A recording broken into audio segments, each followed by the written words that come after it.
If we don't do it, we're permitting criminals to continue. We do a pretty dang good job at telling people good job when it wasn't. That aspect of like proactive policing is gone. Every generation looks back on the previous generation of the things that they were doing and says that was dumb.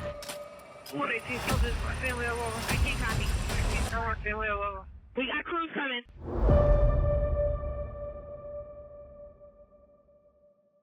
I feel like you'd be losing your credibility at that point.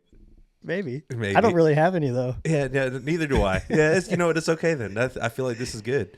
Welcome back to Surviving the Street, where policing meets personal growth, tough conversations, and partially filtered stories of real events. With me today on the podcast, I have a fellow law enforcement officer of 16 years. He began his career in 2007 and promoted to the rank of sergeant in 2017. He has worked patrol, reactive investigation, and crime suppression as both an officer and a sergeant. He is a graduate of the University of Houston Clear Lake and has a bachelor's and a master's in history and is currently working towards a second master's in humanity. Thanks for being here. Thank you. Appreciate it. I know it's been a couple scheduling conflicts, but good to be here. Yeah, good to have you here. What are you doing with that history degree? It's just it's a means to an end right now. The plan is to, I only got so many days left here on in the current position. So my plan is to hopefully try to get a job after, policing, public school, maybe as an adjunct professor or something like that, and then hopefully transition that into school administration. Who knows, maybe a high school principal or something like that. So along the same lines, but different atmosphere. So that's the plan. My neighbor's a principal. Oh, nice. Can maybe help you out. Oh, hey, you know what? After this, let's go over there and we'll just introduce ourselves. Let's go get him right now. Yeah, sure. Let's do it. My next question is, how many Civil War reenactments have you been a part of? Man. So 0. I will say, without a doubt, 0 Civil War reenactments, but I have been known to dabble in the World War II reenactments. I've done a few, probably too many to count. Currently, I do what's called like immersion reenacting. So it's pretty nerd-esque.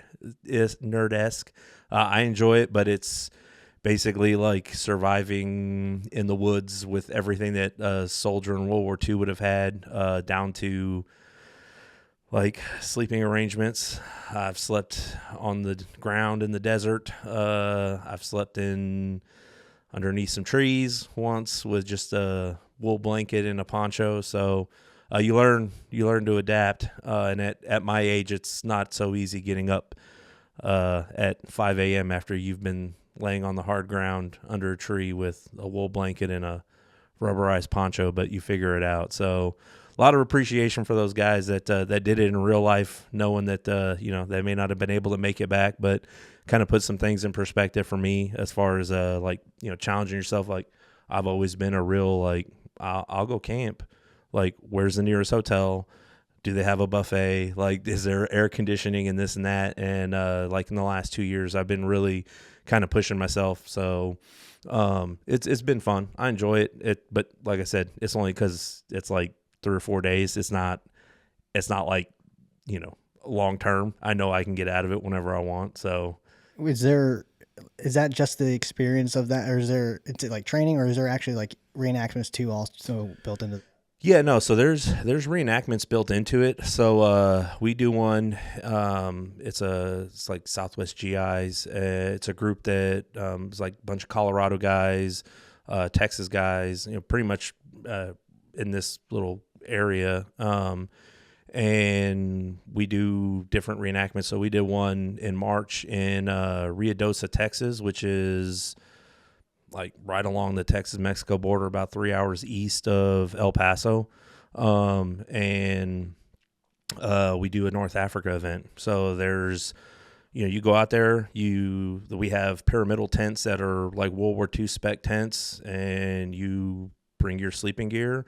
We eat like as authentic as we can, so if it's, reproduction like K ration boxes, we'll eat whatever we can. And then like every day you have an objective. So we're digging foxholes and putting up machine gun emplacements. We get attacked, like, simulated reenactments.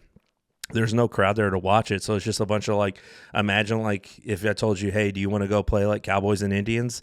Like, it's expensive, but it's a lot of fun. You get the camaraderie of, meeting guys from all across the U.S. And so that's one of the things that we do. And so, like you said, you have every day there's a scenario.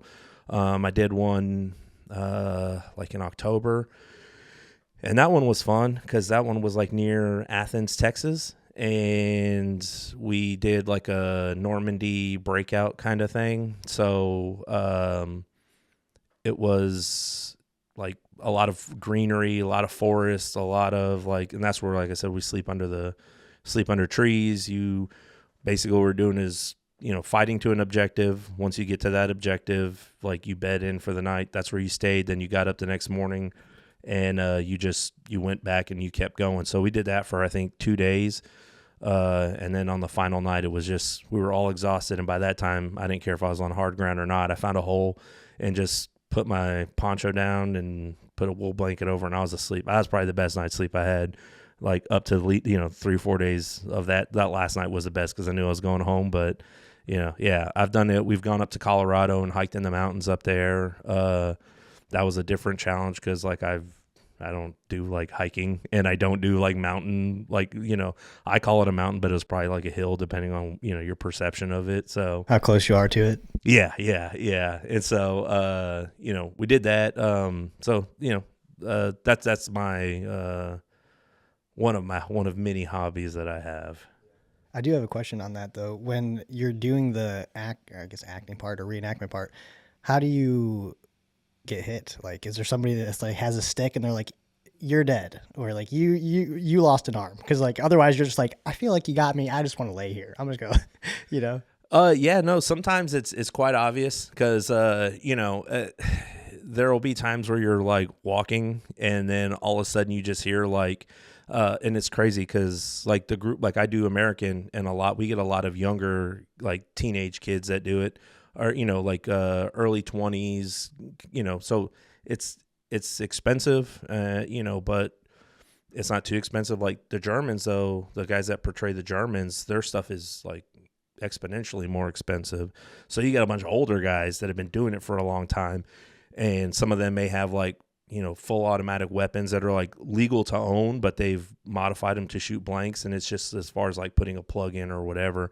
And you'll be walking and you'll just hear like a burst from an MP40 and you're like, oh yeah. And then you see the guy and you're like, yeah. So if like, now you kind of know what like, oh, okay. So this is what it would have been like to die in World War II. Like you see it and it's like, oh, that's how easy it is. So sometimes it's super obvious. And then sometimes you're just like, man, I'm tired. Like I'm going to go back. I'm gonna get some water. I need to reload. I need to do this. I need to get, my shoelaces are untied. So like you can call your time out by just being like, oh yeah, I'm dead. I'm going to go back over here and wait 5 minutes and I'll catch up to you guys.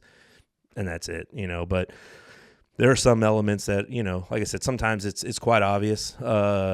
Sometimes it's not so obvious. And then we do have people come out and be like, hey guy, you got, I did one a while back with my son, and this is a different group, but we still did it. And this guy came up to us and was like, yeah, they just fired a 40 millimeter like explosive round or something, and you're like, oh, okay, cool, whatever, man. I'm tired anyways. I'm gonna go back to, so sometimes there's people there that'll tell you. Sometimes it's pretty obvious. Sometimes you're just kind of like, but all in all, it just kind of depends on how you feel at the time. Because like we always say, like the guys that portray the Germans, they like, you could be like, bang, like from here to here, and they're like, and you're like, okay, cool, I see how this is gonna go. Like I'm not even gonna try it, like, so they're like 9, and you're like, all right, man, I'm going. Like I'm just gonna head back this way.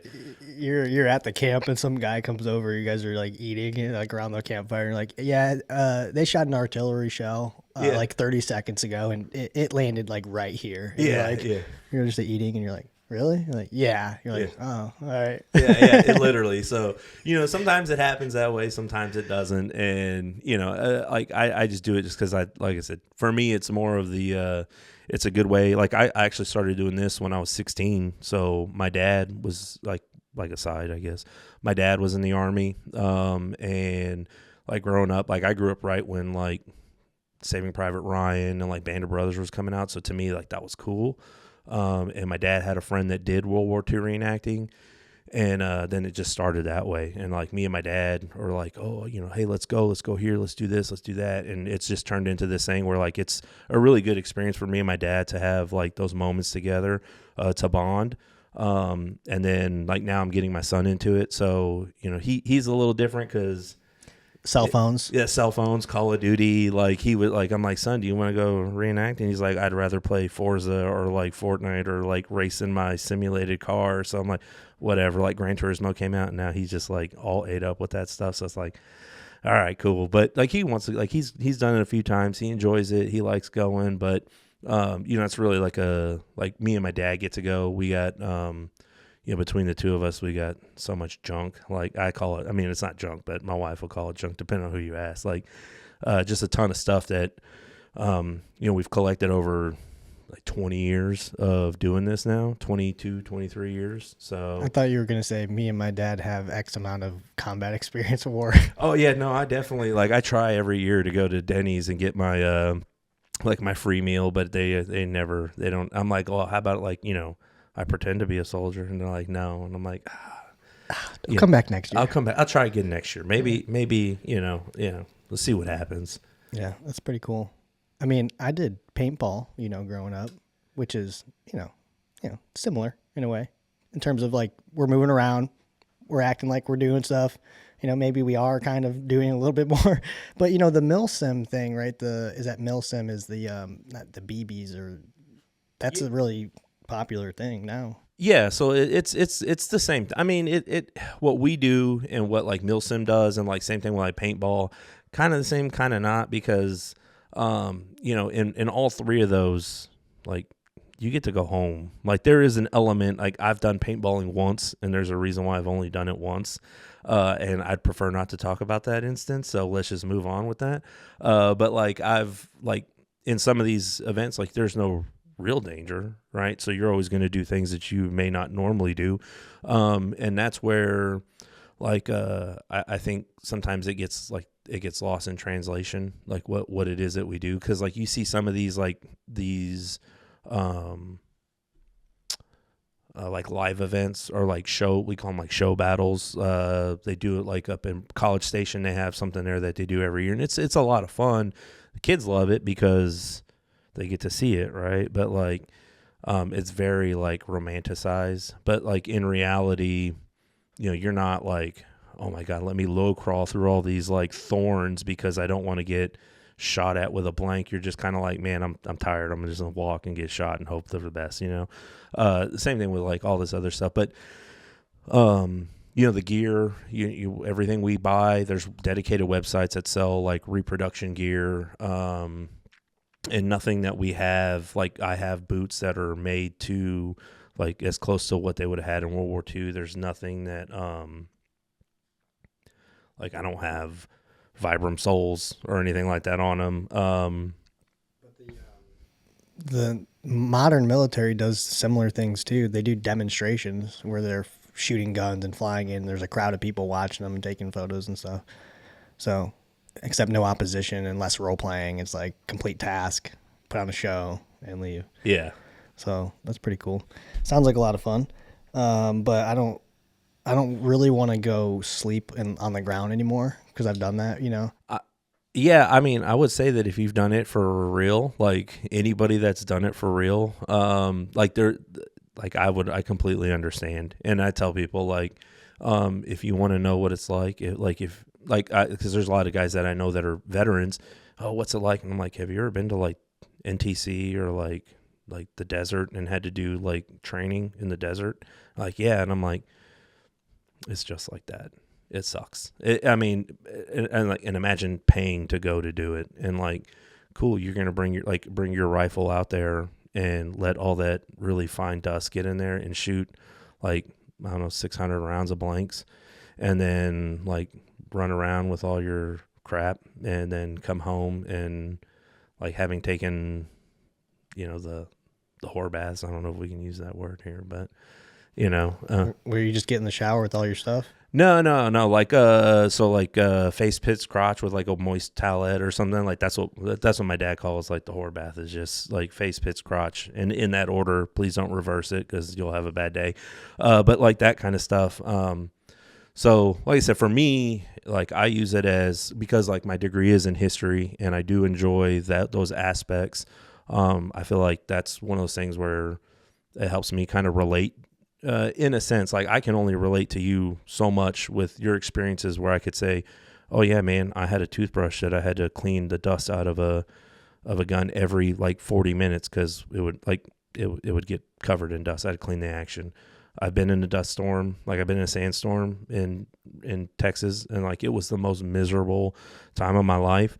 But I sat there with a guy that had been in the Marine Corps and was had been deployed or whatever, and he's like, yeah, this is just what it's like. I mean, the misery is real. The only difference is like it will end here. So like always having that out kind of dulls it, kind of makes it not as bad as it really is. But that's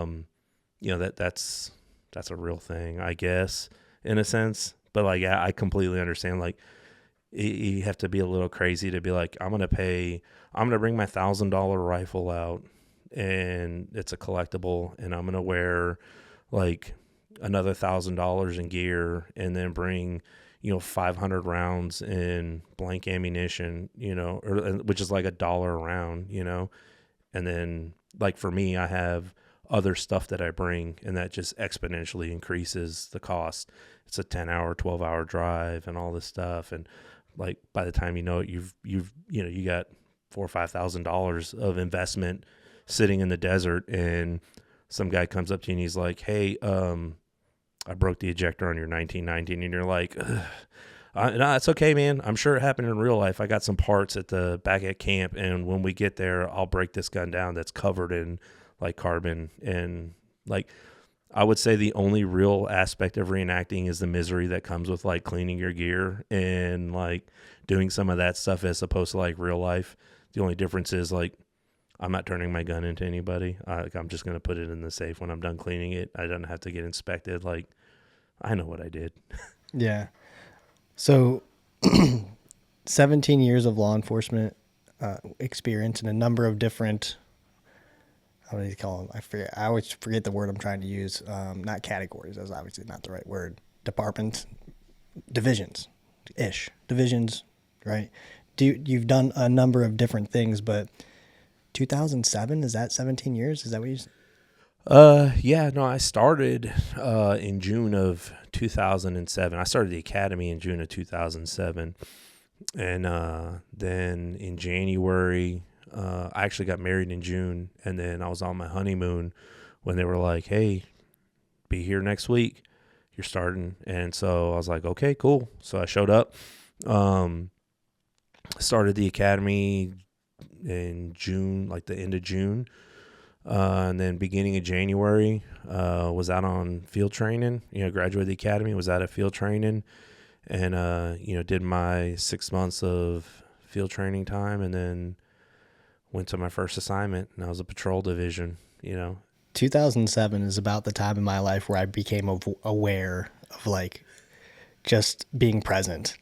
Yeah. It's crazy, because I remember when I first got on, like I had a supervisor, sergeant, that would tell me about, in 1980, this and this and this. And I'm like, Sarge, I wasn't born for another 4 years, so I'm going to need you to like use some references that I'm familiar. And he'd be like, oh, one day you'll understand, one day, blah, blah. And I'm like, oh, okay, whatever.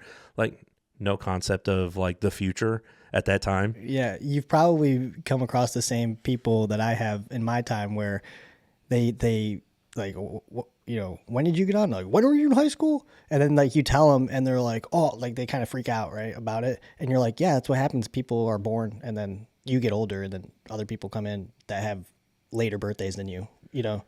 Yeah, no, I mean, it is. It's crazy, because I think like that explains a lot of like the current situation though, is that, as like I get older, like there's new people coming in to replace. And, when I got on, like some of the guys that I rode with as a rookie are now like, I still talk to them and they're like, man, I got 26 years. And I'm like, dude, you got that long? Like, you been on that long? And he's like, yeah, I remember when we were riding. I'm like, I was like, dude, like when I got on, you only had 10 years. And he goes, how long have you been on the department now? And you're like, oh yeah.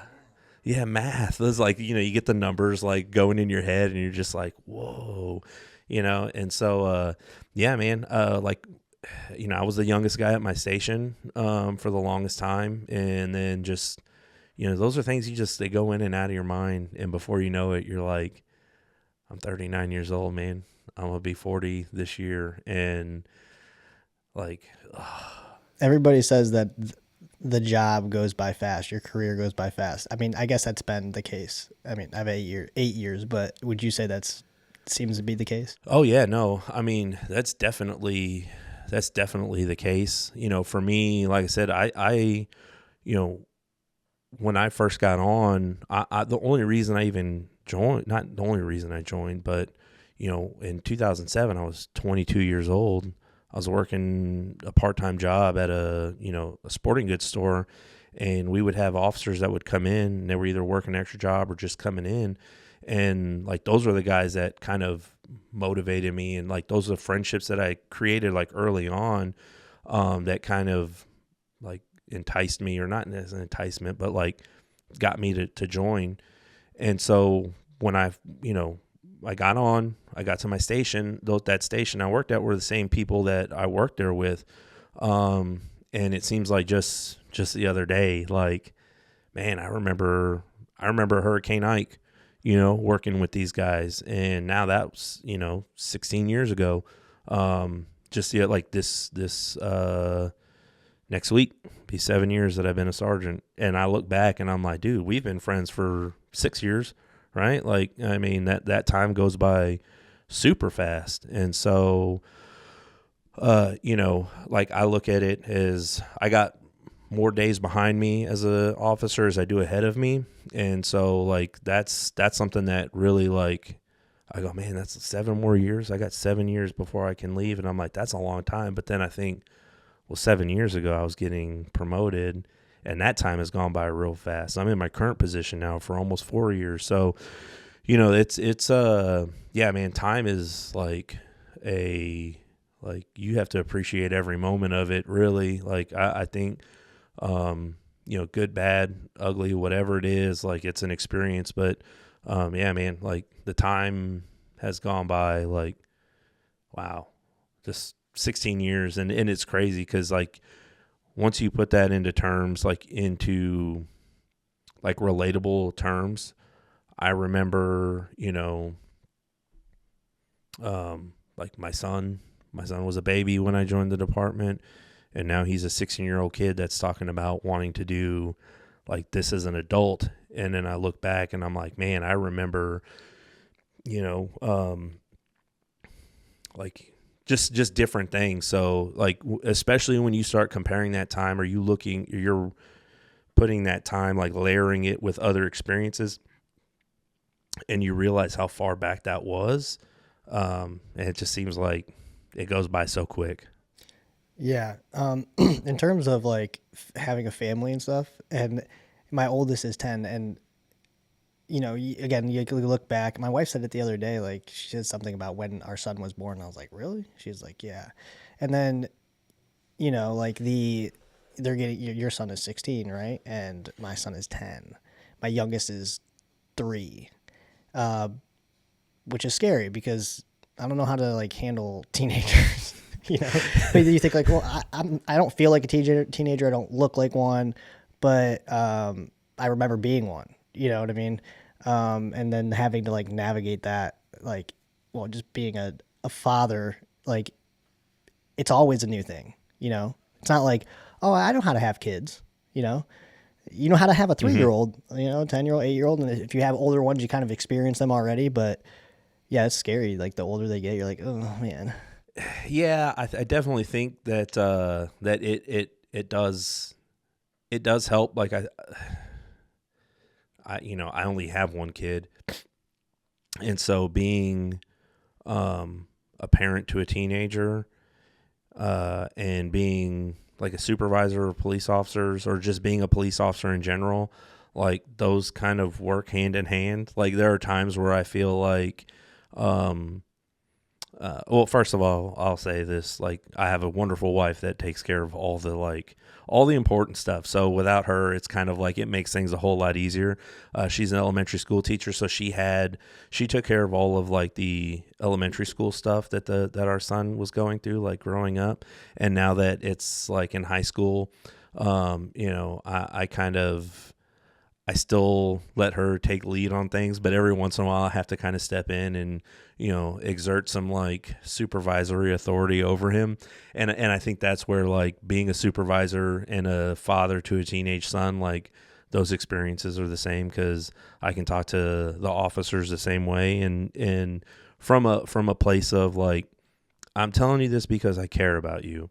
And like, that's a true statement. Like I care about all the officers, like, regardless of what like the opinion may be. Like it's hard because, I do have to separate myself from them from time to time, only because of what it is that I do.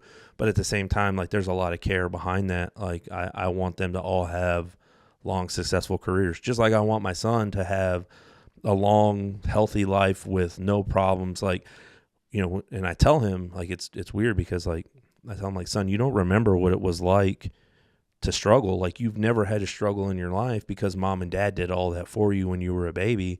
Like now anything you need, I get it for you. Anything you like, most anything you want, I get it for you. And so like there's a lot of care behind it. There's a lot of care when it comes to how I address the officers, and like how I address my son, it's from the same place.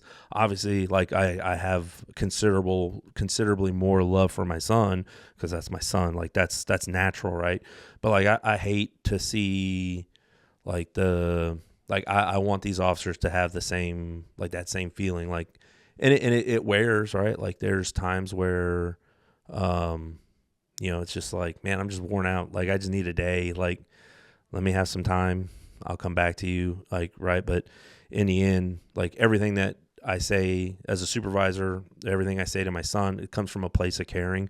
But I feel like that was developed through like that melding of both. Like it happened at the same time. Like I raised my son from, child to teenager now. And like I have a great son. And for the most part, we have, where I work, we have great officers. It's just, like I said, that experience of being a father to a teenager and being supervisors to officers that are probably can relate closer to my son than I can. Like you can see kind of the similarities between the two of them. And I think the correlation between being a supervisor and being a father is that, and I've had these conversations with my son maybe like 3 or 4 times now because he's 10 and now he's starting to do things. And so like the explanation to him in a way in which a 10-year-old might understand is like, I've told him, which is my message to every person that hears my stuff, is like, you're responsible for the outcome, right? Good or bad, and you will be held accountable, and also these are the set of guidelines and rules that they exist. And if you choose not to follow them, that's nobody else's fault but your own, right? Yeah. So, and I use the law as a great example because I feel like I just don't want you to go to jail or prison, son. Like he's 10, he's not doing anything. But I'm just saying, look, if you're not going to show up to tutoring, if you're going to be disrespectful to your teacher, like this is school, but like there's real life, right? And when you get a job, you're going to have to do things for people because they want you to do it and you have to do it. And there's rules to those things. And if you don't do it, there could be repercussions for that. Right. Yeah. And just like my son growing up probably a little bit more difficult because he's growing and he's not mature yet. And so they make rash decisions, but they make decisions that aren't in the best interest of themselves because they don't know any better probably. But, officers have an opportunity to, I don't say conform, but understand what they can and cannot do and keep themselves away from issues, I should say. Yeah, I mean, and that's a like you said, like my son, because the rules always change, like in life, right? Like you want them to be successful, so I deal with the same thing. Like, son, do this. I need you to do that. Like going forward, though, for us, and like that's where that like concept of time, to have somebody that's 10 to think about what their life is going to be like when they're 20, they like there's that it's inconceivable to them. I like and that's probably the way it is until you hit about 30, and then you kind of realize, like, man, like I got to start thinking about the future, as in what am I going to, like, the exit strategy for me. I've been planning for the last 6-7 years, but like when I first got on, to think about what policing was like, what was going to be like in 10 years. So in 2017, like, to think about the things that we were doing in 2007 as opposed to what we were doing in 2017, there was just no way. There was no way for us to like envision it, because it didn't exist. It's like, think of something that nothing is, like, it's like creating something that has never been in existence. It's kind of hard to envision that. Everybody thought we were going to be in flying cars by now, and here we are still in, gasoline fueled vehicles. So not much has changed in 120 years, but yet we can send flights to Mars. And so what I'm like, I guess the point I'm trying to make is, like, when I first got on, the way we did things, not that it was anything, not that it was against the law, and not that it was anything that was like illegal, but that was just the way that we had done it. And that was the way we had done it for 10, 20 years, like right, wrong, or indifferent. But then like I think for people that have about the same amount of time as I do or more, we had the benefit of like seeing that growth of like technology. And like with like cell phones, right? I was in the academy when like the first iPhone came out, and I remember my classmate had one, and he's like, "Yeah, look at this. This is so cool." And I'm like, I can't even imagine. Like, what are you talking about? Like, I still had a cassette player in a vehicle. Like what? So like that kind of technology. But then to see it like grow into what it is now, right? Like, you can literally record anything, and within minutes, seconds, it's everywhere. Everybody has access to it, and this is where, like, for me, I could sit here and talk about this forever, because of like the historical stuff, right? Is like, if you look at like what happened if we had like 9/11 now, like, imagine how much more footage we would have of that, and like how many different perspectives we would have. So when you see some of these events, like when like the ability to have these recording devices, the ability to have this technology at your fingertips where you can do any and everything, we kind of fell behind, like in general, like across the board. Like, we just didn't acknowledge the strength, like the potential for it. And I think we caught ourselves before it was too late.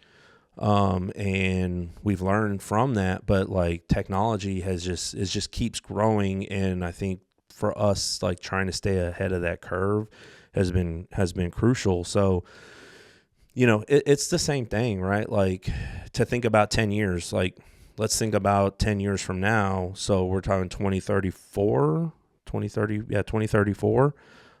Like, who knows what we're going to be doing? Like, we're like, there was a time where I remember my first paycheck, like, I was like, cool, I'm going to Circuit City, I'm buying me a mini DVD player. And like, that was my extra job thing. Like, okay, cool, I watch movies on this mini DVD player. Life is never going to get any better than this, right? And now I can watch like all the movies in the world on this thing, right? And like, it's got more computing power than, so like, having those experiences, like going through that technological like advancement and being a part of that was really interesting, because like it was weird how it changed the way we police, like the way that we should police, the way like it's a profession, right? And like, are you really a professional if you're not like up to date? Like if you're not with the most current stuff, and I think we do a good job of doing that. Now, you know, it's just been like, it's been an interesting watch, because like I still have memories of like what we would call like old school policing, and like I now have more time spent on patrol with a body camera than I did like without one, you know? And so like there's that dynamic shift of like as my experiences go. And so like that's a interesting like view. Yeah, even with me, and when I came on, there was no body cameras. I mean, I think 2015, and that was a couple years, I think. And so I've experienced that kind of in a way too. And so, you know, you talked about being present in a certain time, like in an era, and doing things a certain way, and not being able to foresee what could come about and how, you know, and so, but what we do know is that like things do change, right? And those advances in technology or perception or whatever is the conversation is that time changes the way that we do things. And I guess in your experience and what you've seen, and what I've seen and saw is that it's received differently by different types of people, right? So some people are just like, yeah, this is the way we're doing it now. And then some people kind of go against the grain a little bit in terms of like, you know, and body cameras is probably a really great example of that. Yeah. I mean, you know, I always use the example of like, if you had to go to like the dentist or get like a surgery done, like you're not going to want to go to a guy that studied like dentistry in like, he's like, I know how to extract a tooth like Civil War style. Like, no, I'm good. I'm going to go to the person that's going to use the advanced techniques to help the healing process, to help this, to help that. Like they're like technology allows these things to be better. Right. And so I feel like if you're resistant to the change, like your job, like in any profession, right, any resistance to change that can enhance the quality of your performance, like you fall off, like you're no longer relevant, or you become like a liability in a sense.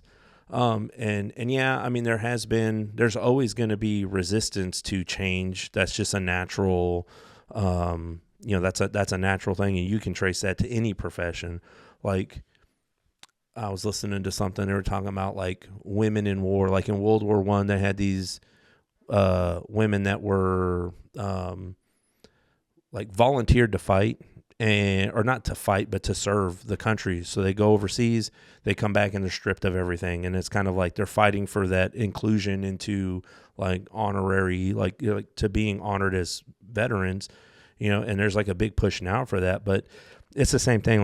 Like resistance to change isn't something that's new. It's not something that is going to go away. But like it's our job as professionals to kind of see, like to try to anticipate those changes and then to try to mitigate that resistance as best as we can. Yeah, so I had something drawn up on a whiteboard that I never executed on. But I basically had drawn up, and this is in reference to tactics because it's the same way.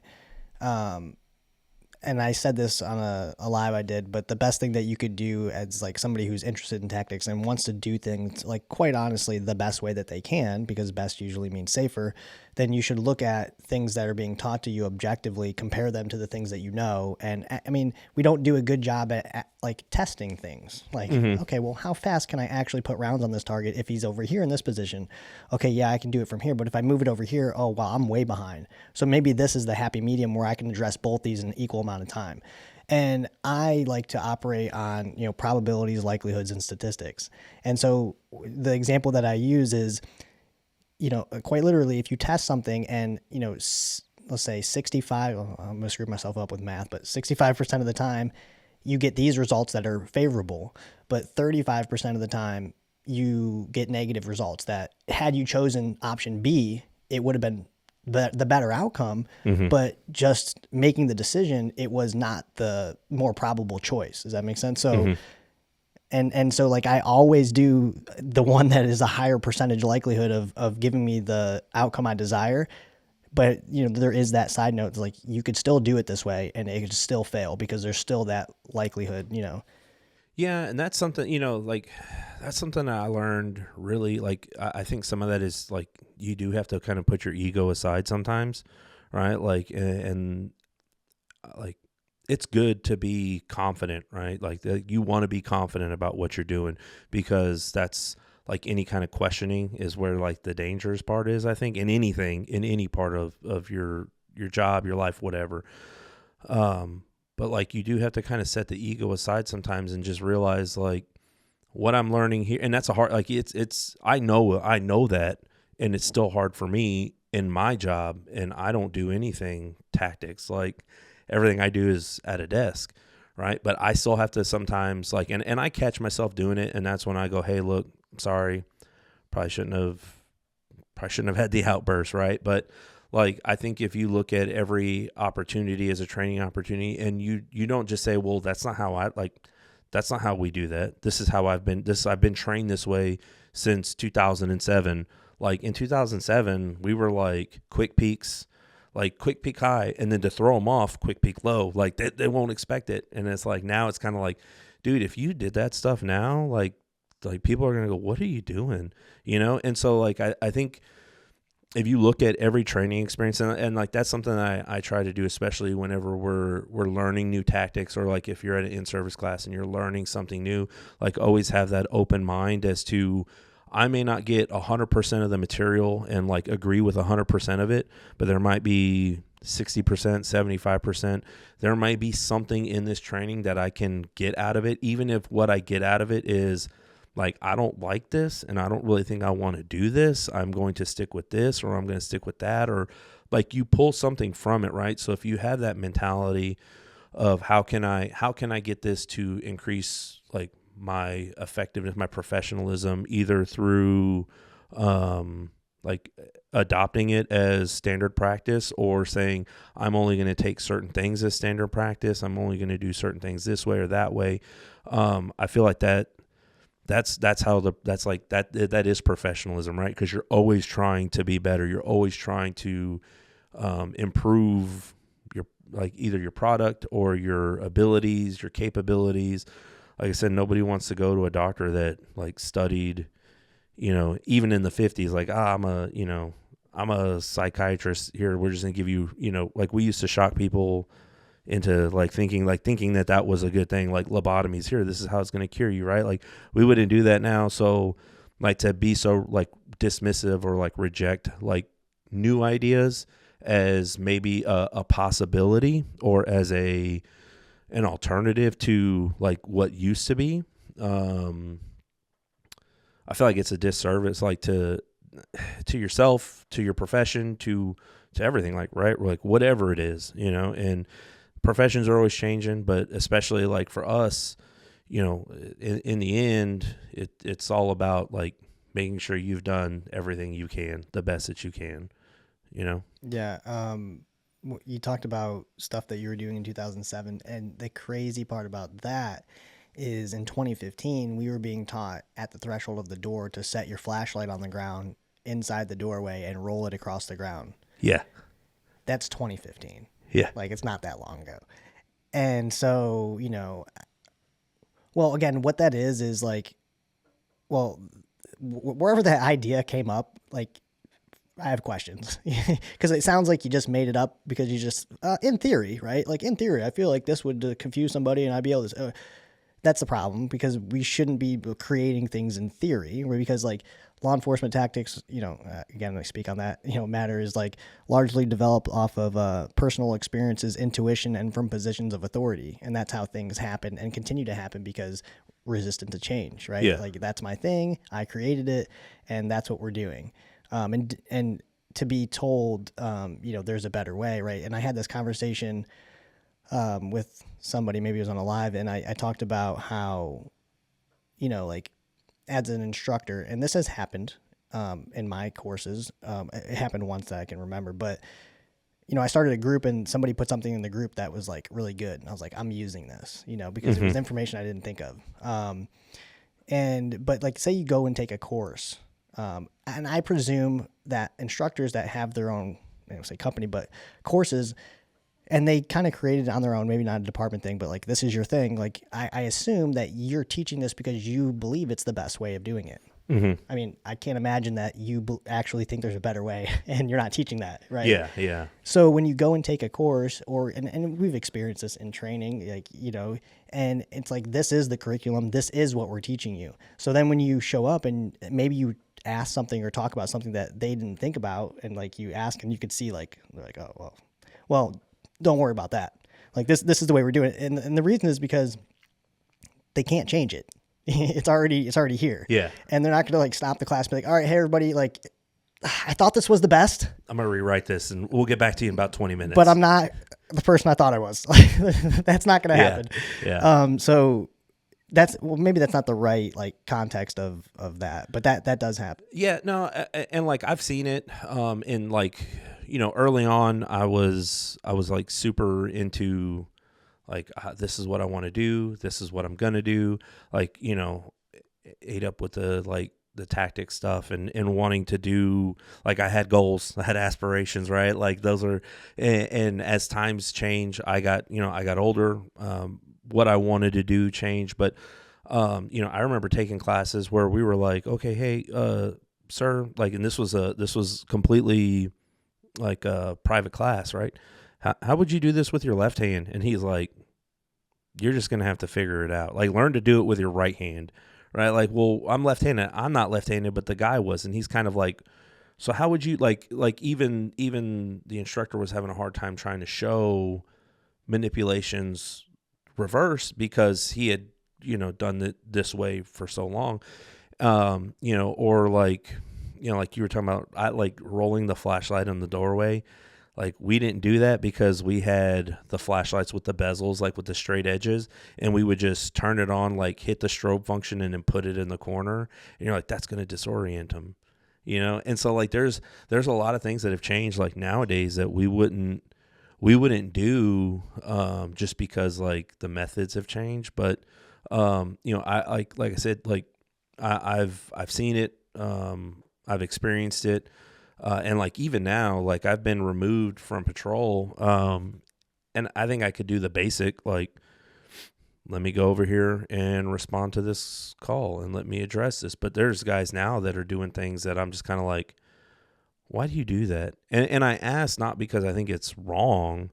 I ask because I've never seen it before. And I'm curious, what are you doing here? And they're like, oh, well, this is, and I'm like, okay, like it works. It's not like you're not violating policy. You're not doing anything wrong. It's just like it works. Like, so you have to kind of accept that as like the new way, like the new methods.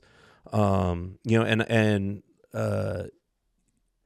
always, like, as a patrol supervisor, I would always do the like good, better, best.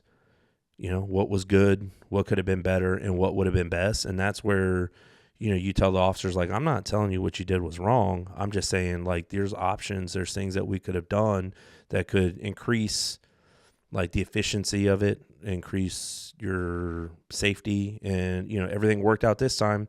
So let's be thankful that it worked out, but let's see what we can do to mitigate danger. Like, there's always going to be inherent danger in everything we do. So what are the steps we can take to mitigate that? And that's where that, like, good, better, like, to me, that's the mentality, like, good, better, best. But I use that in everything. Like, I use that mentality in everything. I tell my son, like, hey, these grades were good. They could have been better. And what would have been best as far as like this, like, do your schoolwork, do this, do that. And the same goes for like with my wife. I'll talk to her about stuff from time to time, and we roll into the, like, good, better, best kind of thing. Hey, this is good. This could have been better. What would have been best? And so, like, that constant assessment of your performance, like, analyzing your own performance and trying to see how you can, and like, that's a benefit, right? Like, now we can do that. Like, back in 2008, I got into a foot pursuit in 2008. Like, I just based my success off of the fact that I caught the guy and he went to jail. Right? Like, I had no way of reviewing what I did good, what I did bad, what I could have done better. Now we have that, so let's use that to our advantage and try to like enhance our abilities. Yeah, it's one of the benefits of the body cameras. But I think, and I think like organizations can't do this, or they try to, but by the time they get what they're asking for, it's no longer the best way now.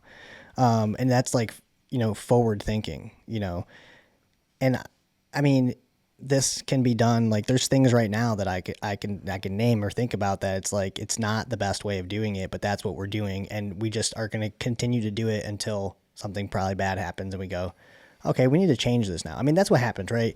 Every time there's a significant event where an officer is seriously hurt or killed, there's a responsibility, probably a duty to like the organization to look at that and say, what could we have done better? I mean, that has to happen, right? Yeah, no, I mean that, but and that's where the inability to see like in the future comes in. Like that's the problem. Like we're not always going to know, right? We're not always going to know what the next bad thing is going to be. We can try to plan it, but that's where, like I said, I think there are times where maybe we try to do that and then we get the resistance to the change because it's, well, this is ridiculous. Why are we doing this? I've never, blah, blah, blah, or whatever. But yeah, then it ultimately results in like the bad being the catalyst for the change, right? And there may be somebody that says, I've always like, and I'm sorry that I keep bringing up these historical references, but I feel like that's the best way to bring the point across, right? Like the dude that like prepared all his people for an attack on the towers, right? The guy that was like, hey, Rick Rescorla, like perfect example. Like he trained his people for a very highly unlikely scenario that eventually occurred. But when it did occur, everybody knew what they were supposed to do. Everybody knew their task. And so like he saw something, like he saw a potential for an incident to occur. And I think if we can look at that way and say, hey, while this works now, there's a potential for when it doesn't work. How are we going to mitigate that? It's hard to do though, right? Like we can do that in like a big scenario, right? Like we harden defenses. We make sure that we have, like all these possible avenues for something bad to happen. Like we address them, but there's always you can't cover everything. And so what do, right? Like we wait for the bad to happen. Hopefully the things that we have been trained on and the things that we have taught and learned are enough to kind of mitigate that risk. But, we won't know until after it happens. And when something like that happens, especially for larger departments, I think it probably, when you stand there and you look at it as people maybe that can make decisions and you say like, what could we do? Probably the easiest and quickest thing to do is to like put it on paper and say, you can't do this anymore, right? And so, because the other approach is time, money, training, and maybe that happens too, right? Yeah. But, and you kind of said something about this, is that something bad happens, there's a change or, say a policy that comes about maybe in reference to or a collection of events. And sometimes those are received as a negative thing to the like individual officers, right? And they view it as like a negative impact on their job, right? Yeah, I think sometimes there is that, like you're saying, the change creates the negative impact. Well, at least maybe a perceived negative impact. Well, yeah. Here's one, like vehicle pursuits. Be very general about it, but an organization, because a lot of cities, well, not a lot, but there are towns and cities that don't allow officers to chase people for any reason. Mm-hmm. And I think the obvious reason is the organization weighs the danger to the public versus the benefit of catching whoever's running for whatever reason. Yeah. And we all know that pursuits are very dangerous for the citizens, for the suspect, and for the officers. I mean, I don't have any numbers on how, but a change like that where it's, being like kind of like looked at again and saying like, okay, cost to benefit isn't there. Like on average, these people are running for almost no reason, maybe sometimes. And so maybe we just write this a little bit differently to where we limit the amount of times it's happening, and maybe presumably keep people safer, right? Yeah. I mean, the hard part is though, is that you're never going to be able to like account for what the bad guy's going to do. Right. And so even in that, like my counter to that would be like, how do we train some of these events where like there are so many variables, so many different possibilities, so many avenues for things to go wrong. Like I have the counter, and then what I think would be like our solution, right? Is so like there's things that we just can't account for. We can't account for what somebody else is going to do, and there is that inherent risk. Like our job is to keep people safe. Are we really doing that if we're if what we're doing is causing personal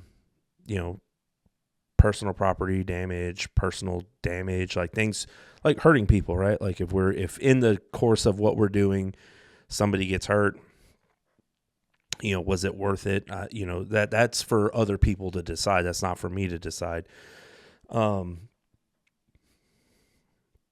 What I would say though is like we have the technology now, right? Like we can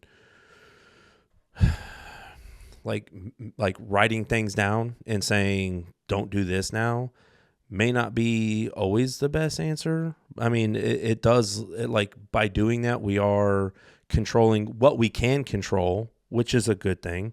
But at the same time, like, and it is, right? Like there's always a consequence. And I don't mean that in a bad way, but like, okay, well, let's get drones. Okay. Are we really willing to tell people like, hey, I need you to fork over, like, hey, go to your mayor or your governor or your like whoever is in charge of your town and say, we need $5 million to operate this drone. So that way, whenever we get a chase, we can do that. But like, and I think that we're on the verge, like, so I think we're on the verge of another technological advancement here that we see. We just got to kind of get around some red tape. Like drones, like, dude, like everybody sees what they're doing over there in the Ukraine with drones. Like, I don't think we're that far away from having people like drone certified to just like, okay, cool. You got a chase. I'm going to deploy the drone and here we go. And now we're operating in, in another not dimension, but like another like space that we never did before. And so I think that's kind of where we're leading to. I just think that like the cost, the technology, and some of those things need to be lined up a little bit better for us to be able to use that as an efficient method of addressing some of these things. It's kind of, it's one of those like, what do we do? We're kind of stuck in that, like, if we don't do it, we're permitting criminals to continue, right? Like, there are places where they just don't do it anymore, like, there are places where like they're maybe no longer really policing. Yeah, it's just kind of like, hey, we're going to do what we can. There's that aspect of like proactive policing is gone. And like, what do you do? How do you address it? So I like I said, I think we're like, specifically speaking on the example that you use, I think that we're not too far from a time where we're going to be able to deploy some device that's going to permit us to now do this safely. Like back in the day when I was there, like when I was on, we would just call for the helicopters. Like, hey, can I get a helicopter out to our, to check by with us? And as soon as the helicopter came out, things had changed. you know. And I think, you know, going back to what we were talking about earlier, like as far as like time, you know, we're at a space like nationwide where like policing is getting younger, right? There's those people that probably joined in like the late 90s, mid 90s that are now leaving. And you have people like me that came in, you know, like post 9/11, because even guys that were there in 2000, like joined after 9/11, are now 24, 25 years on, and they're retiring. So like you said earlier, like as you get older, more people are coming in. We're getting younger, and we need to find a way to kind of, I don't want to say like wrangle, but like we got to make sure that we're holding them, like keeping them from being their own worst enemy in a sense. And that's where I think that perceived negative comes from, because you have people that are like me that say, I remember back in the day like this, or I remember we used to do this. And like they're basing that experience off of like perceived or like communal negativity. Maybe there's one person that doesn't like it, one person that's resistant to the change, and then you have like the others that kind of follow along with it. Like they really didn't know. They're just going with the flow, really. Do you think that newer officers that are coming into a situation that, well, they're not familiar with at all, like they're coming in their own era and time, right? Is it more difficult, or is it, you know, because now there's more policies, right? There's more rules, there's more tasks, there's more paperwork. You can't do that. You have to follow this procedure, and that's always changing too. And then with the technology and things like that, or is it more of like, are they seemingly unaware for some reason? Are they resistant to the processes that are in place, or are they like mainly kind of incompetent? You know, I think that it is like, you know, when I first got on, I could relate to what every single 1 to 5 year officer is going through, because I was a 1 to 5 year officer at one point, you know. The difference is like we've gotten younger, like top down, like everybody is far younger than what we were 10, 15 years ago, as far as like who was in what positions, right? Like, that being said, like now when I got on, I had a group of like 4 or 5 senior officers that kind of molded me into what I became, right? Like I learned from them. Like you learn everything in the academy, you learn everything in field training, then you go to your first station, and like that's where you learn like more about like, hey, this is how you should act. This is how we do this thing. This is how we do that. And it's not like forget everything you learned in the academy, but it's more like you learn how to talk to people. And I think that's where, like, that's what I see like nationwide as being an issue, is like we're young. We don't have that stable of like senior guys now to teach those like to shorten that learning curve. Where when I got on, I had guys that had 20, 25 years on taking me kind of under their wing in a sense and showing me like, hey, this is how you do this. Like, hey man, don't like there's no rush. Let's go ahead and let's learn this. Let's do this. This is how you talk to people. This is how you get on a traffic stop, and this is how you engage with people. And then if you have a situation, this is how we address it. Like they taught me those things without ever like formally teaching me, but it was like their guidance, their wisdom and everything and like, I still talk to those guys. Like when I promoted and I went back to my original station, they were there, and it was like, it made it so much easier because now I understood like where they were coming from, having a little more time on.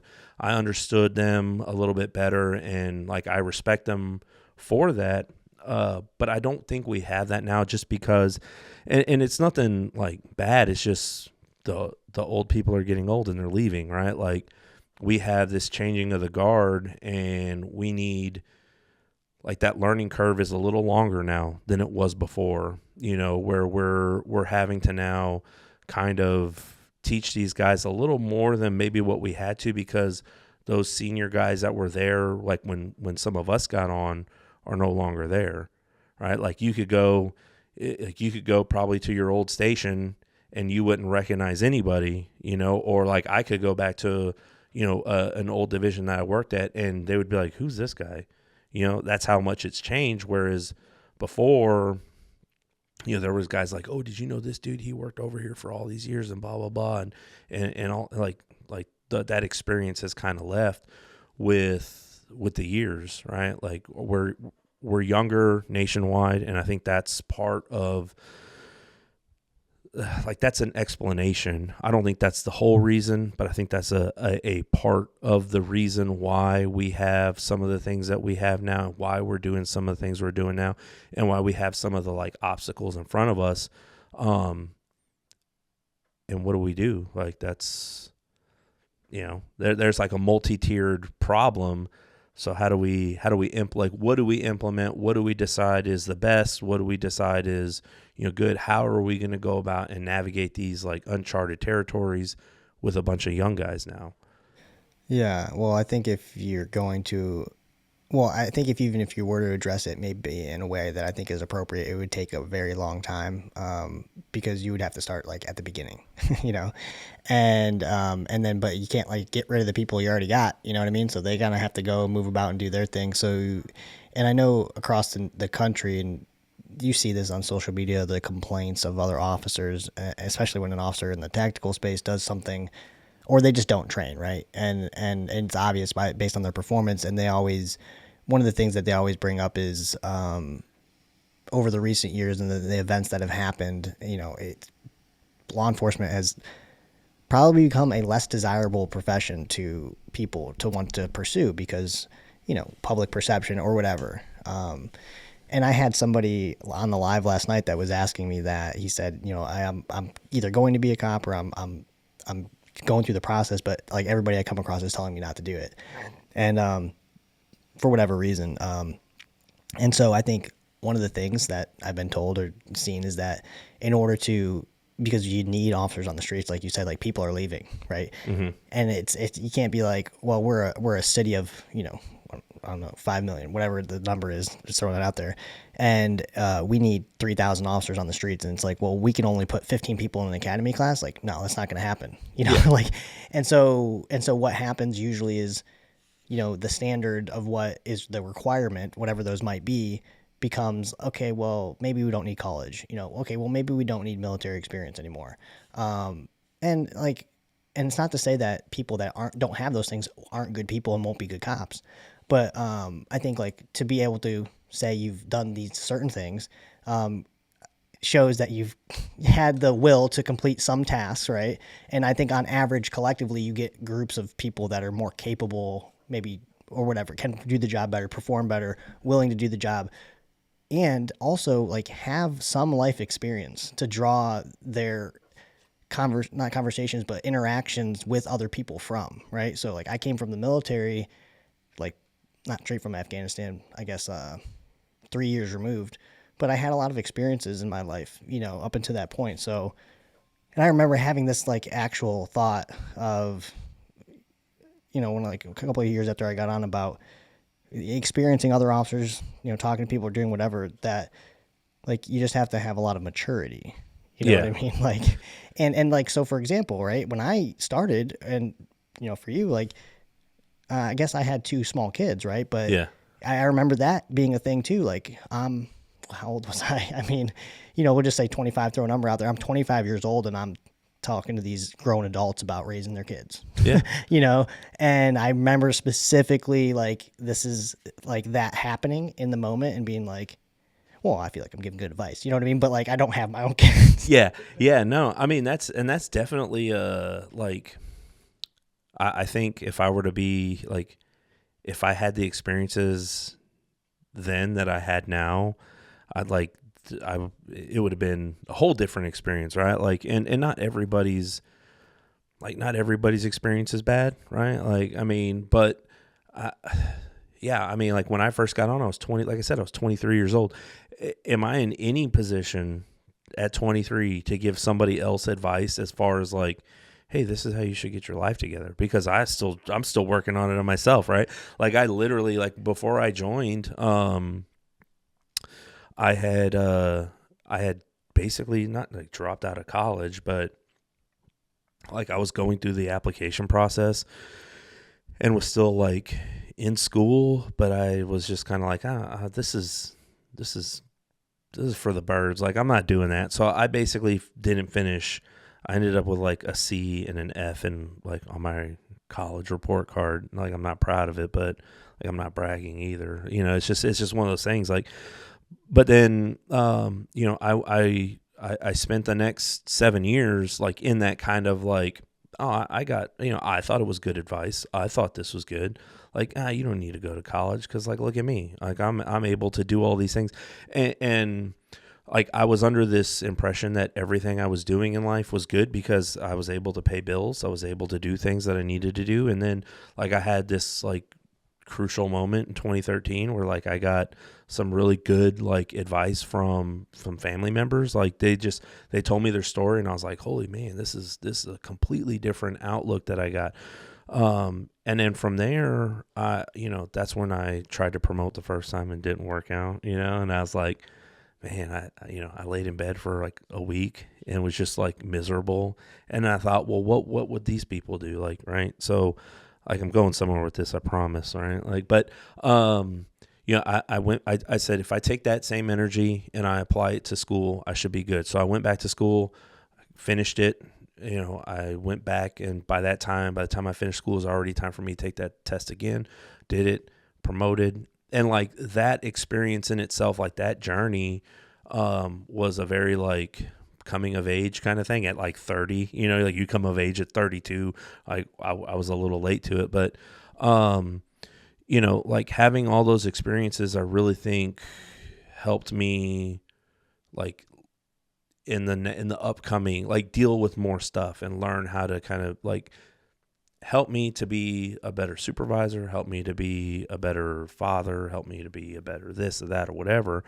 And I think that's where like I wasn't resistant to that change. And I think the big issue is like on the like bottom up. So from like we have top down perspective, right? Like from the big guy down, right? How does it affect us? But then, like, if we reverse that and we say, okay, from each individual perspective, right? Not all of them are going to be bad. Not all of them are going to be good. Like, some are going to be good, some are going to be bad, whatever. But, like, for me, from that perspective, like, being able to, like, see how I can change that. Like, how I accepted the change. Right. I wasn't necessarily resistant to everything. And I'm not saying like be a yes man or be like, that's a great idea. I think we should do that. Like, this is cool. Like, there's nothing wrong with this. Like, where the house is on fire and it's like, I'm okay. Everything's okay. We're not talking about that, but we're just talking about like, acknowledge it, see what you can and can't take from it, and then adopt that as part of your daily, like how you're going to go about doing things. For me, like the mindset aspect of everything, like I've seen your stuff and I'm like, I get it. Like, I understand. As far as tactical space goes, like I said earlier, like I'm in no place to talk about that. Like it's just because that's not my thing, right? But even then, I look at every opportunity to train, every opportunity to learn as eventually this may be my problem, right? Like I could end up having to deal with this situation, or I could end up having to deal with something like this. So, you know, while I may not have to worry about like, you know, dynamic entry into a house, like I could at least say, well, let me see what this guy has to say about it. Let me see what that guy has to say about it. And like, I use it, like for me, my example is like camping. I was telling you earlier, like my idea of camping was staying in a hotel and being like, this is like, cool, let's go camp. I'll go stay in a hotel. Like if they got a, you know, bed and breakfast or something. But like I've kind of watched them, like now that I'm doing that a little more, you know, I look at other videos and Like there are guys that I like watching because they're entertaining. There are guys I like watching because I actually learn stuff. And then there are guys that I like watching and I'm just kind of like, that's not how you do that. Like, oh, how do you know? Well, because that's what the YouTube said, right? Like, and like I was watching a video of a guy put a tent together and he goes, this thing isn't looking right. And I'm like, it's because you didn't set your center pole up, dummy. And like, and he's sitting there like fondling with it, like, I don't know what's going on. And then like it pauses and it cuts and he's like, I didn't set the center pole up. And I was like, I told you. And my wife's like, what do you know? And I'm like, you know.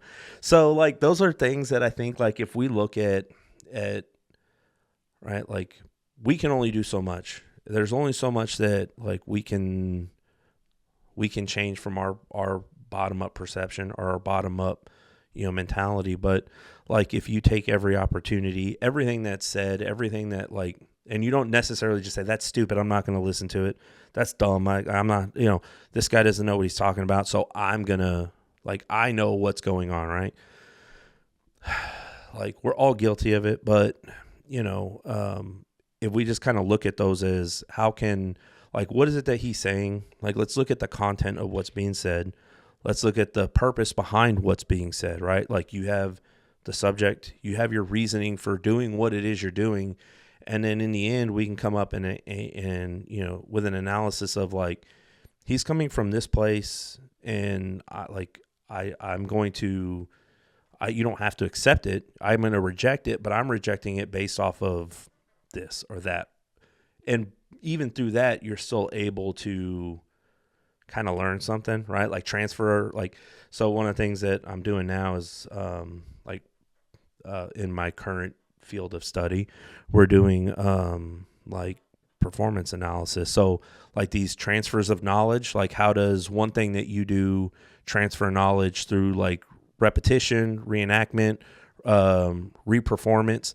And so like through that, you can learn different things. Like I can learn from you by watching you do something, and maybe I don't accept it. Maybe I can say, well, based off of my experiences and what I've done, this isn't the best method. But it's not like outright rejection of, well, that's just stupid, because you're challenging what was previously established by, you know, some dude that has, you know, $10,000 worth of tactical gear and, you know, like 1 million followers. Like, cool. That I'm in no place to judge that, and that's not what I'm doing. But like I said, I watch a lot of stuff, and whether or not I take something from it, whether taking something from it is like, don't do that, or if it's like, let me adopt that as something that I normally do, you know? Yeah, I think, and for me, and on the social media thing, it's interesting, and I've been thinking about this the past couple of days because I had posted some things that I ended up taking down, but they weren't. I mean, it was just me being me, you know. It was me doing the same thing I've been doing for the last 2 years, but it got a little bit more attention because of the severity of the outcome of the situation. And you know, I've told people, like, my thing is whatever gets us as close as possible to the truth, that's what I'm going to talk about and say. And I always say, like, I'm not always right. I don't have all the answers necessarily. And the information could change, you know, get more information kind of change. Yeah. But that's something that, when you specifically talk about those events, because traditionally in law enforcement, we do a pretty dang good job at telling people good job when it wasn't. Yeah. Which isn't, I feel like the minimum we could do is just be honest about that, because like that doesn't cost you anything other than that interaction or whatever. And don't be a professional when you do it, right? But it's funny because, and I post something, right? And let's just say on Instagram it gets, you know, 800 likes, and the majority of the people in the comments are either agreeing with it or saying like, thank you for what you do. And I'm getting messages from people like, hey, we're using your stuff in our roll call, and our team puts on your videos and we watch them, and like, thank you, like, keep going. Yeah. And then there's the other side where people with maybe no experience or people with, you know, experience have a complete opposite perspective. It's very interesting. And it's like, so this video, right, that I did on the CQB recently, I don't know what it's at now. I haven't looked. Let's say it's like 40,000 views. Let's say 1,000 comments and overwhelmingly positive comments. But like, then there's a couple where it's like, you don't know what you're talking about. It's like, that's confusing.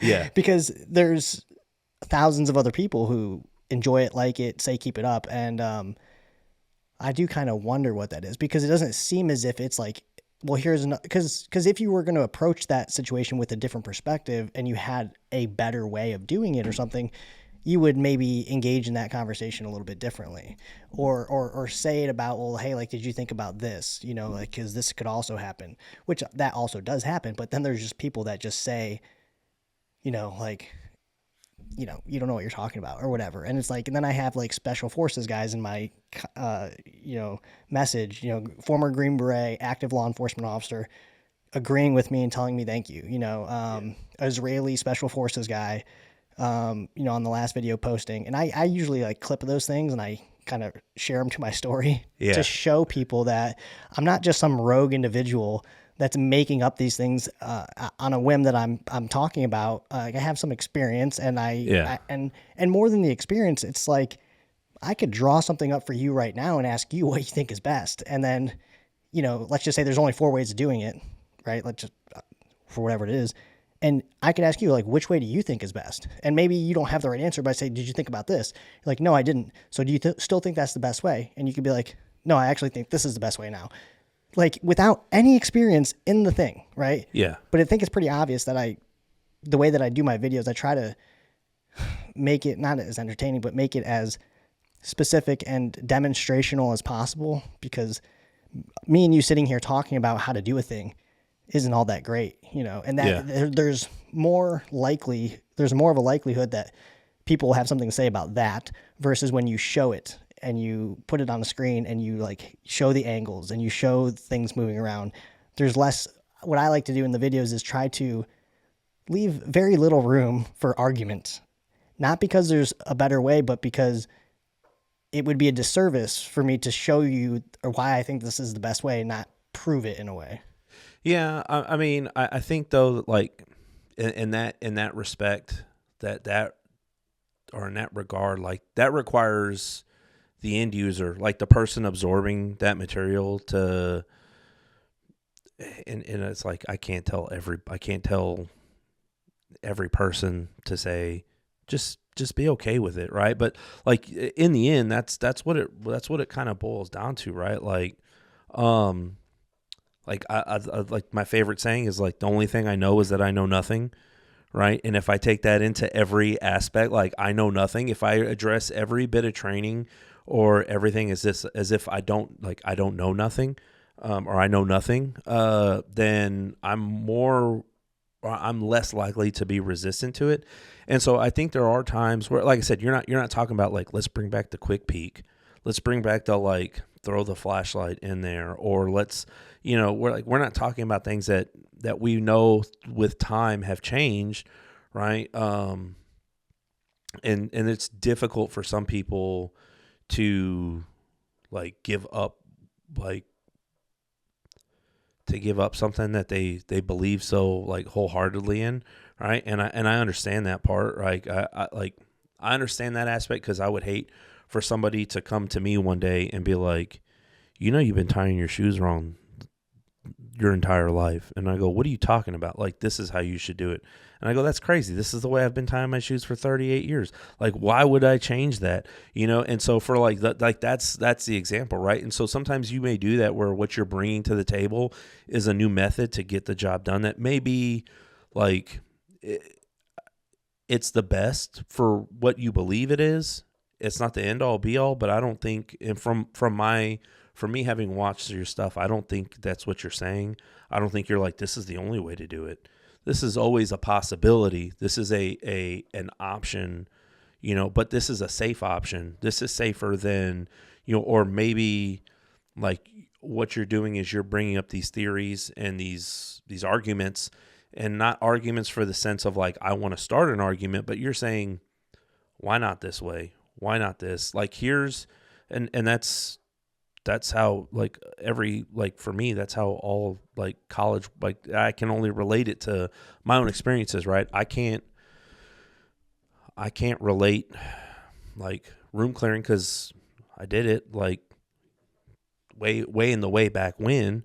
But like, you're bringing up an argument, you're making your argument, what you believe, you're supporting it with evidence of like, this is why, this is what's going on, these are things. Like, you're not just saying, we'll do this because look at me, right? Like, and so I think in that regard, like, that's where that resistance to change, like, it's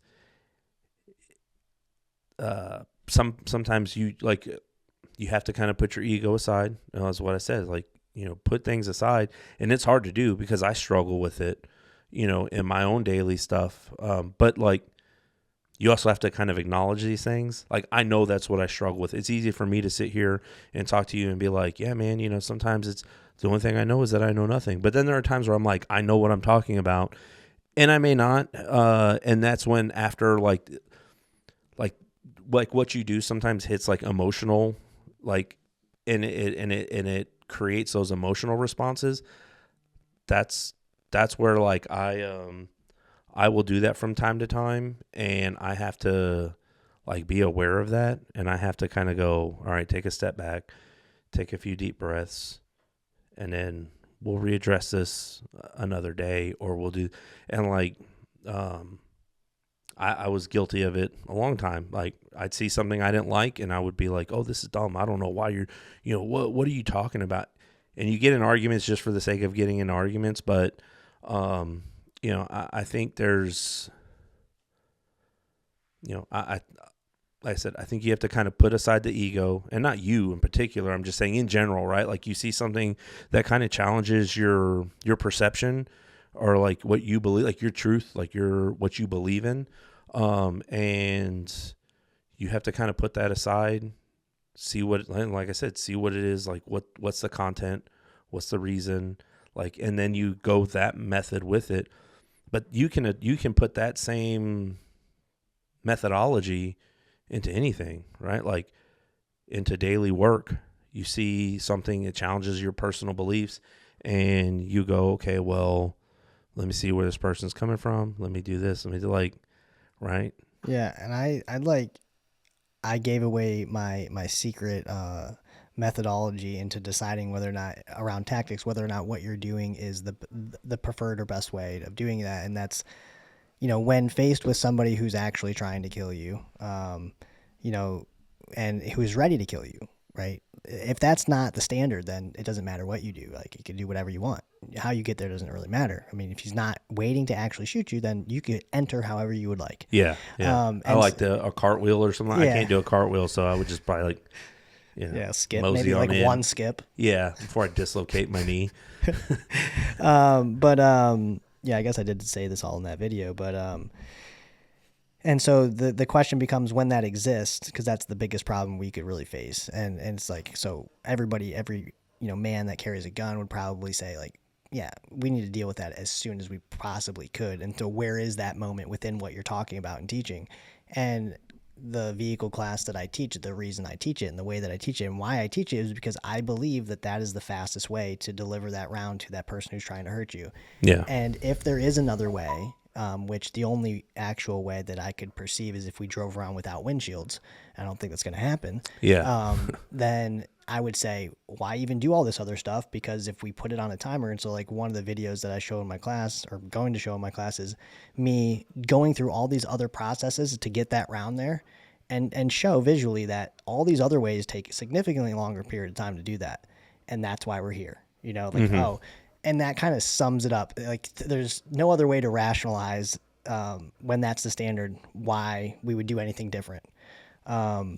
So I put that on the Instagram for people to like use that as their own metric when you're standing around looking at something or being taught something, and I've had people, like experienced people, like tell me when it was kind of a corner fed room, or the corner had to be checked, even though it was very shallow, and, just to make sure there wasn't somebody standing there. And how I had approached, I'd basically determined that there was likely nobody there. Like, and so if there was somebody here, I believe, like kind of in that Navy SEAL video, right? Mm-hmm. I took this part out of there, but I got into, why did he go left, right? When he got there, Well, because, he had a similar situation where there could be somebody standing right there to the right. You couldn't see In that. the corner, You couldn't yeah. see that. But if you had to, probabilities, likelihoods, and statistics, if you had to take a big guess, especially in training when they set these things up, usually in certain ways, never are they going to put somebody directly in contact with you, because there could be a conflict of like they're shooting blanks. So they're automatically not going to set up somebody like that could possibly point blank shoot you with a blank. Yeah. And so that is kind of like a gamey part of that. But also just thinking about it, if we just stood there and looked at it, like, okay, you saw all of this. The only thing you haven't seen to the right is 10%. There's about 75% of the room that's left to the left. Yeah. Which way are you going to go? Reasonable person that kind of thinks about these things would be like, I'd rather go left because there's this bigger area, more places for people to hide. But I've had experienced people, I go in as the one man and I use that, what I think is a sensible, rational decision to go left instead of right. And, was kind of like critiqued, like, even though I was the one man and you're never wrong, kind of critiqued, like, you should have went the other way. And I'm like, I explained my reasoning. Yeah. And the guy was to the left, by the way. Okay. Yeah. So, and he's like, well, you should have went the other way because then you made me button hook or whatever. And I'm like, well, first of all, one man's never wrong. Secondly, your way takes us longer to deliver the round to the person. And by that time, I'm already shot in the back of the head. Yeah. And it was just argued. It just kept being argued. I didn't argue. I just kind of like let it go. But the rationale behind that is, well, there's more guns into the fight. And I'm like, well, no, there's no guns into the fight or your gun is into the fight late and I'm laying on the ground. Yeah. And that's kind of like the more realistic, aspect to that. And last night on the live, there was another person who I had it drawn up, just like I kept the board that I made the video with. And somebody was on the live and they were, again, like I explained the standard and how we get there. And this is the quickest way to do it. And he was resistant to that and said, more guns into the fight. I'm like, but you're missing the point, because both of you went to your opposite corners and the dude was already shooting and you never got there. Yeah. If we're basing it off luck, you know what I mean? Yeah. Like, okay, he just missed or whatever, or he shot me in my vest so I can actually shoot back. But in a lot of these instances, and the next video or one of the videos I'm going to do about like dealing with people inside of vehicles, is a lot of times you see cops are just way too close, or they're standing at the vehicle trying to like control somebody or whatever. And you have like very limited time to identify and make a decision. Yeah. And you don't have, and what's going to happen when the standard exists, which is a bad guy who's dedicated and ready to shoot you, is that first round is going to be coming at you or in your direction. And you're like, oh yeah, but I'm in a good position to shoot him. It's like, yeah, but the first round's already gone. Like it just didn't hit you, I guess, because you're still talking about how you shot back, which is a big thing. And, I've had a lot of people that are messaging me or whatever and talking about that. And like, I think like some of the things, I think going through all of the training that I've been through myself, maybe not being able to have these conversations, and then like, have we really thought about this? Like, why don't we set this up and we could test it? You know what I mean? Like I've done that before, like shooting through the windshield. And that was like kind of another thing that was I'm like, I don't feel like if we set our vehicles up this way, if a lethal threat comes out, we shoot through the windshield, we can actually hit the person. And it turned out you can't, which is another video that I show in my class that, well, not that you can't, but that it's not based off of skill. It's based off of just whether you hit him or not, like luck, right? He's moving, you're shooting, right? Each round's a new hole, right?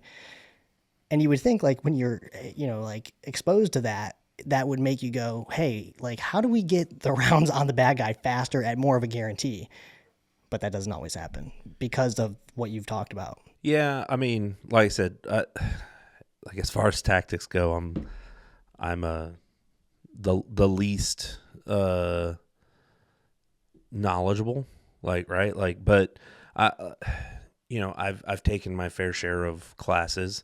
I've seen plenty of things, and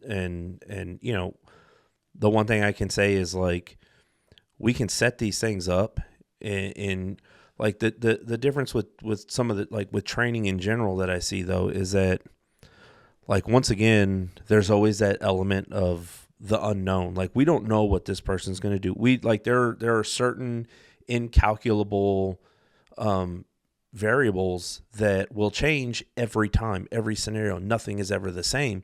So even if we train it one way, you train this one way, this will never happen. This will always, like, we're going to do this and we're going to plan it to a T. Like you have either created a scenario where scripted, basically. yeah, where now if something gets thrown off, we don't know what to do because this wasn't in the training. This wasn't the way we thought things were going to go. So what do we do now? Or like, depending on the mentality, is we've created this scenario, we've scripted this, we've trained for this particular, but we also understand that there's a variable here, and that if that happens, like, we've implemented those contingencies into that training.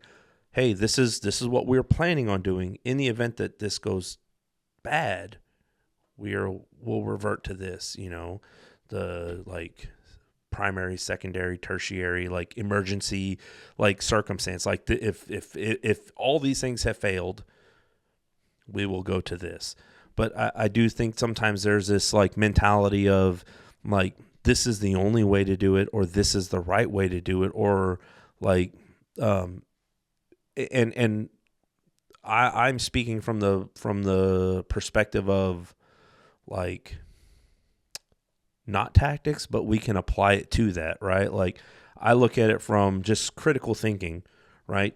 Somebody comes, like, you see somebody walking down the street and you're like, oh, that's a homeless man. Oh, he's probably on drugs, and everything that you've known, like all the conditioning, all the things that you've grown up to know would tell you that man or that woman or whoever the homeless person is probably psychotic with, some sort of substance abuse or substance dependency, alcoholism, something like that. And they are now, in this situation, and they did it to themselves. That, I'm not going to give that homeless person money because they're probably going to just buy more drugs or buy alcohol with it. And, there's always the what if, like the rabbit holes, like, well, that person could have been a NASA engineer that got hard up on their time and lost everything. And especially for like where I worked at the beginning, like that was a thing, right? Like we would have people that were like geniuses that, in 2008, that housing market crash, like that just ruined a lot of people. So you would see people like, there was one lady that was a cheerleader for a football team. And then you see her and you look at the ID and you see her and you're like, there's no way it's the same person. They'd gotten an alcohol dependency and just their life got like wrecked. But, like that, I call it like linear thinking. Like there's A will lead to B, will lead to C, will do this, and so on and so forth. There's never any possibility. There's never any other thought. There's never any other avenue to approach a thing. Like when you do that, that causes, I think, some issues, because then when something challenges that reality or that perceived belief or your perception, right? Like then you don't know what to do.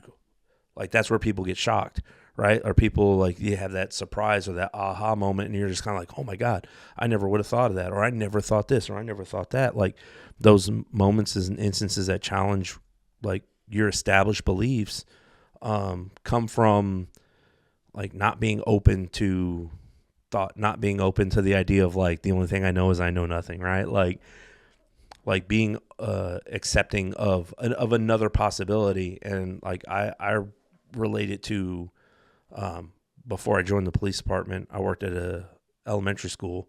It was like lower income, and we would go do visits at some of the houses. And I remember telling this person, like, man, like, look at these houses. Like the houses were run down. I mean, they're older houses, older part of town. But I was like, man, look at these houses. But like these people have these like really nice Explorers and Expeditions and all these really nice cars. And I'm like, why don't they just like get a cheap car and move out? And they told me, they're like, like, think about this, that may be their only mode of transportation. And they weren't like slabs or nothing like that. They weren't like, tricked out cars. They were just really nice cars. Like I didn't even have a car that nice, but they told me, they're like, some of these people, that's their only mode of transportation. So it has to be reliable. Like, wow, that really like stood out to me. Like it challenged what my perceived belief was that maybe that they valued their car more than they valued their home, but it was more out of necessity. They had to have something reliable. And so like when you put that in the idea of like tactics in like that tactical space, like things will challenge your reality. Things will challenge what you believe and what you've learned. Like, once again, we're not saying you have to take it. You're not saying you have to take it, but it's something that you can look at and go, okay, well, how does this either better my situation, better my knowledge, expand my knowledge, open up avenues of possibilities? Because like I said, like we can train for one scenario. I could train for 100 different scenarios, or I could train with the belief or with the knowledge that like things can change in a moment, things can change at any instant, and like be able to have these things in the back of your head, like in the back of your head, because like for us, even like on a traffic stop, right? Like a regular call could be something completely different, right? And you don't want to have that like, well, what do I do now? Oh, how do I do this? What do I do? Like now this thing, like sometimes you just got to go, okay, based off of like, and this is like in the snap of a finger, right? Everything I've done in the past, everything that I know, I'm pulling from these different spots in my brain and my knowledge to develop and come up with a solution within an instant. So I don't necessarily agree with like the rejection to something new, to something challenging, like what the belief is, or like what I know, you know, in that regard, like right, you're just learning something new. Whether or not you ever use it, that's up to you. Yeah. So I'll kind of wrap it up with this. So, when you have no baseline understanding of what it is you're getting yourself into, so like you're a new cop, everything is new, right? Mm-hmm. And I'll try to relate this more to training, but everything is new. And as time goes on, what starts to happen is you should develop a mentality where not everything is new, but you're still learning new things about the stuff that you think you know pretty well. Mm-hmm. And then as more time goes on, depending on how far you get into the thing, like, you know, in my case, tactics and training and things that I teach, like if I'm going to provide a course on something, then I should be at the point where I'm not learning new things as frequently about the thing that I'm teaching or talking about as I used to. Yeah. Right. Because that means it's not like maybe not as solid as you thought it was. Right. Mm-hmm. And like you said, for what I advise people to do is experience a number of different things. And like you talked about, when you go and take a class by somebody, there isn't a single trained person who goes and takes a class by any person of any skill level and goes, I'm going to stop doing all the stuff that I've learned in the past. And I'm going to do what this guy's telling me to do. That's not how it works, because you're drawing, you know, when he's talking about what you're doing, what you're going to be doing, you're thinking about the things that you've already been taught and the way that you've been doing it, and you're comparing the two. Yeah. And then, you know, like there's maybe bits, if you're lucky, you might take one thing from there that you apply to what you've been doing and realize like, oh, wow, like this has actually helped me, right?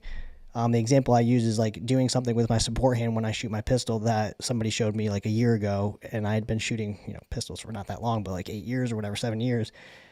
And it helped me. And, you know, that's a good example because plenty of people can shoot well, but you're always like trying to get better. And like, you know, JJ Rakaza, like I went to a class by him and he taught some things. I was like, oh, wow, that's neat. I'm going to start doing that. And I think that's the best thing to do. And especially when we talk about like tactics and law enforcement and moving around and doing things, if you have only one way of doing it because that's the way that you like to do it and you don't seek out new experiences, you might end up in a situation like I guess every cop does, where you have nowhere to draw from. Like you're just drawing from what you've been doing. Like you have very limited amount of tools in your toolbox. And so you might end up standing in a hallway looking at closed doors because you're so against like having a shield, right? And then like you're like, well, maybe you never realized because no one ever shoots at you. So you're like, this is valid. Yeah. Okay, I feel good, you know, pointing my rifle at these closed doors. And then like, well, maybe you were like, well, I like the shield, but only at the breach point, you know, and then you get into a situation where you're in the house and like something's happening. You're like, man, I wish we had the shield. Hey, go get the shield. And now you're not thinking that way anymore. Now you're thinking, okay, it's not just valuable at the breach point. It's valuable. It could be valuable as we move around. Yeah. And that's why it's important to learn as much as you can and take what you like and just don't take what you don't like. Yeah. Yeah. No, I mean, like I said, you're not teaching like, like you're not teaching stuff that like we have this, like, how would you say, like the like there's a, like you said, a standard, right? You're not talking about like, I'm gonna walk in front of the firing line and this is how you're gonna learn trigger control is I'm gonna just, you see in the video where the dude's like running in front, like we're not talking about that. We're not talking about things that are just like objectively, like they're like unreasonable.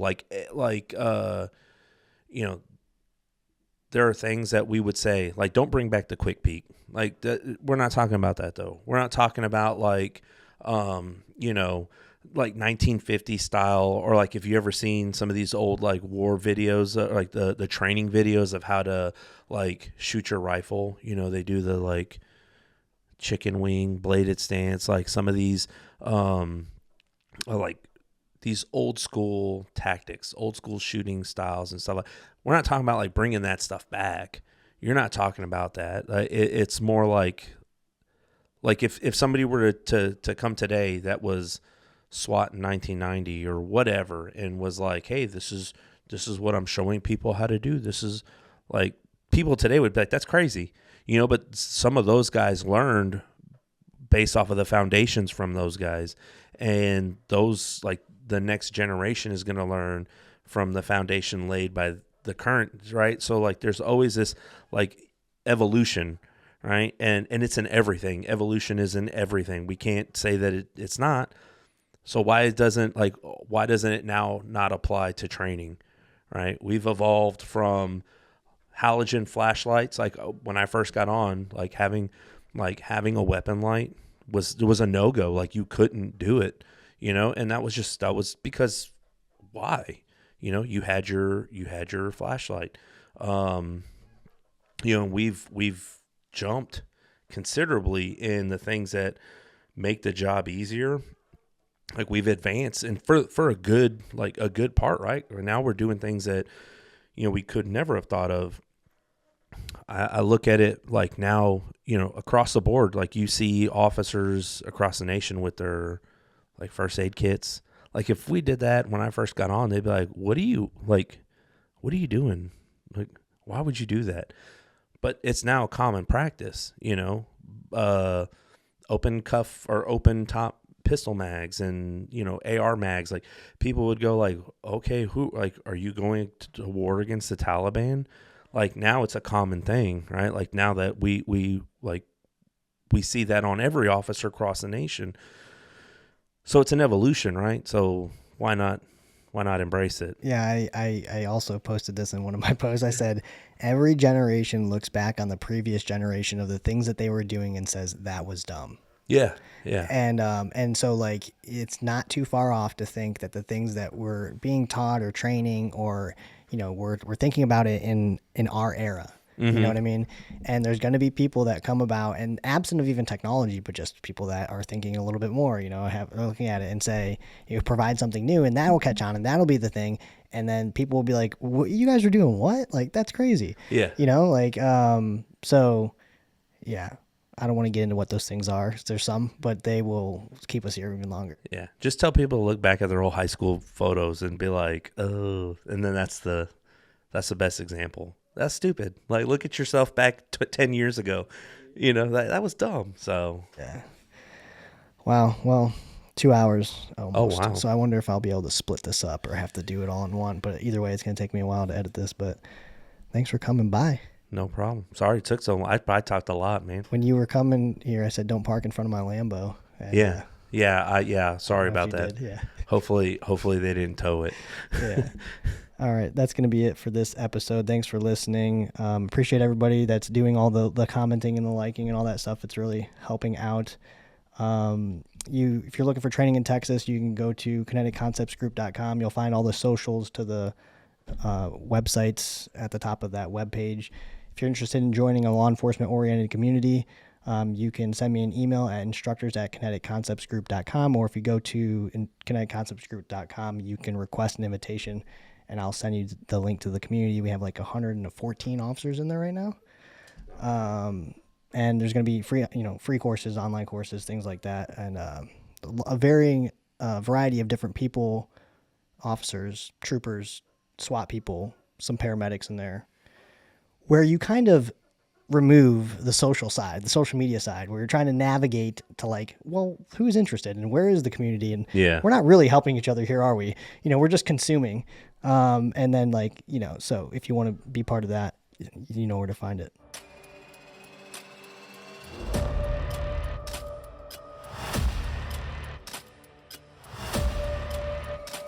What 18 soldiers, my family all over. I can't copy.